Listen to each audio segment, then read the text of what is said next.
Bonjour tout le monde, je vous fais cette petite vidéo pour vous présenter en quelques minutes les principales fonctionnalités de mon tableau de gestion de budget sur Excel et vous expliquer un petit peu son but.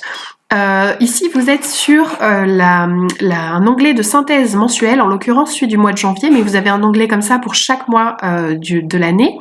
Et vous avez également un onglet suivi enveloppe par mois, mais on y reviendra juste après. Donc cet onglet, comment il se présente? Vous avez ici tout ce qui est revenu fixe, donc toutes les rentrées d'argent que vous allez avoir, telles que les salaires. Ici, tout ce qui est charge fixe, donc tout ce qui est prélevé automatique sur votre compte. Donc ça, vous allez le saisir puis le copier dans tous les mois de l'année, parce qu'a priori, ça ne devrait pas trop changer. Et ensuite, à partir de là, le tableau va vous calculer le budget qui vous reste pour vivre le mois, c'est-à-dire revenu fixe moins charge fixe. C'est ce qui va apparaître ici, budget dispo en début de mois. Et donc c'est là tout l'intérêt du tableau, c'est qu'en fait vous allez pouvoir piloter en début de mois, décider comment vous allez utiliser l'argent qui vous reste et ensuite suivre tout au long du mois l'évolution de ces budgets. Donc je m'explique. J'ai appelé ici les catégories de budget enveloppe. Vous pouvez rentrer donc jusqu'à 14 catégories, vous les nommez comme vous voulez. Par exemple ici j'ai mis essence, mais je pourrais très bien mettre transport. Ça va les changer dans tout le tableau.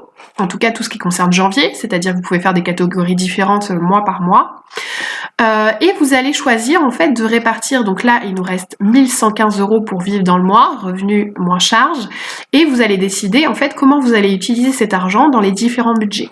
Donc là par exemple j'ai mis qu'on estimait 500 € de course sur le mois de janvier. Si je passe à 600 €, qu'est-ce qui va se passer? Ça se met en rouge ici parce qu'on va me dire attention, le montant total de ça dépasse les 1115 € qu'on a de disponible. Donc en début de mois, voilà, on va pouvoir jouer un petit peu avec toutes ces différentes enveloppes pour arriver à décider ce qu'on peut se permettre dans chaque catégorie de dépenses. Donc ça c'est en début de mois. Ensuite, tout au long du mois, vous allez pouvoir saisir toutes vos dépenses dans chaque catégorie pour justement voir comment se comporte chacun de vos budgets. Donc pour ajouter une dépense, elles apparaissent ici, les dépenses qui sont en cours, donc qui n'ont pas encore été prélevées sur votre compte. Pour les ajouter, vous pouvez cliquer ici, ça ouvre un petit formulaire. Sinon, vous pouvez les rajouter directement ici dans suivi enveloppe. Donc suivi enveloppe, ça va reprendre toutes les dépenses que vous ferez dans le mois. Et là, vous pouvez choisir du coup votre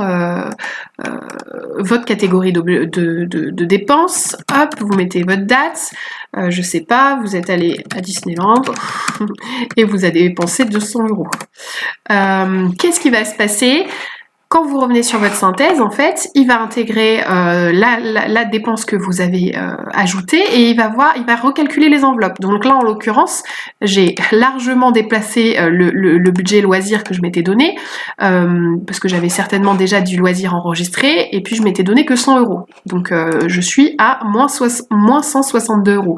Si je continue comme ça et que je change pas le tir dès maintenant, ben, je vais finir le mois à moins 157 €. Voilà. Donc je peux décider que finalement on ira du coup pas au restaurant, je sais pas, on n'achètera pas de vêtements et donc je remets un peu plus de budget dans les loisirs par exemple. Voilà. Donc en fait, bon, tout ça, c'est à voir, à vérifier tout au long du mois pour tenir voilà vos budgets. Et puis, vous allez tout au long du mois également pointer tout ce qui passe dans votre banque. Donc une fois que vous avez reçu le salaire, vous le pointerez ici. Une fois que vous aurez payé votre gaz, ici, vous le pointez, etc. Pareil sur vos dépenses. Dès que vous voyez qu'elles sont passées en banque, vous les pointez.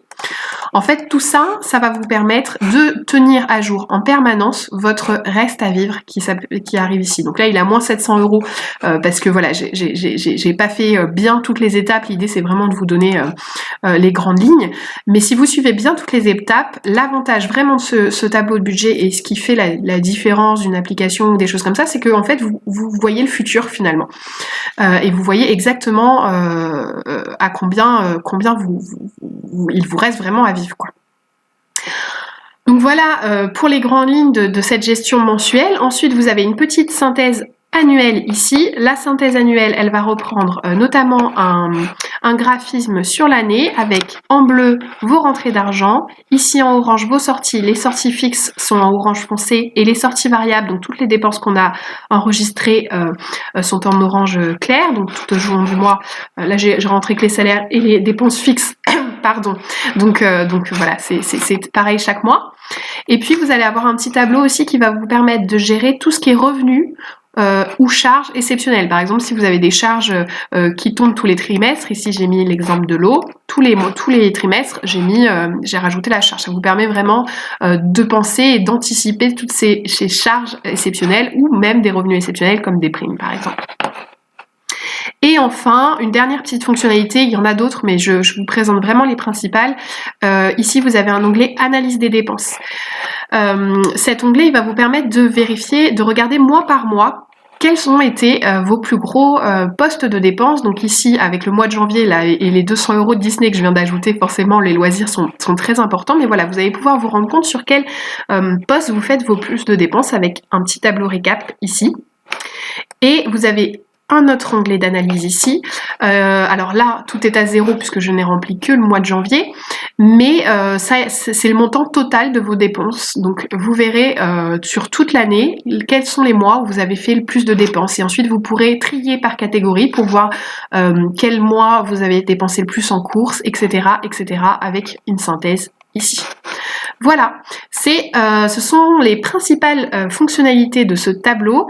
J'espère que voilà, ça vous donne un bon aperçu de ce que vous pouvez faire. Le tableau est en soi pas très compliqué, il faut bien le prendre en main, mais vous avez un tuto PDF avec toutes les étapes expliquées une à une et toutes les cellules à remplir, etc. Donc voilà, vous n'êtes pas lâché dans la nature, vous avez ce tuto PDF qui peut vraiment vous aider. Et voilà, j'espère avoir fait le tour. Et je vous souhaite une très bonne journée et à très bientôt. Au revoir.